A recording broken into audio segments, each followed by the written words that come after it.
already full, totally full. This one also can transfer the water. Pero Wag muna kasi hindi naman ganong up. Ito talaga kasi kukulang. Ay pero pwede na sa dalawa tatlo. Kutsilyo pwede naman.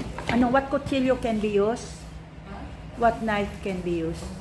This one. Or how can she, if no, This one I can use here. for the hair. I only have the spoon. Spoon daw. Kasi mapuputol ko. Need a hard one. Yes. Akin na si Bebe. Oh. Gagamit nila sa Ireland ba orchids mo noon? Ayan, nakatatlo. May ipit na si ate. Apat pakita mo, recycle things from the orchids. Ipakita mo yung nasa orchids na stick. Ayan. Ayan, hindi pwede pantusok kasi hindi siya pwede. Yan. Hindi manipis eh. So, ayan na po, namatay na ang orchids, kaya kinuha ni ate ang ipit.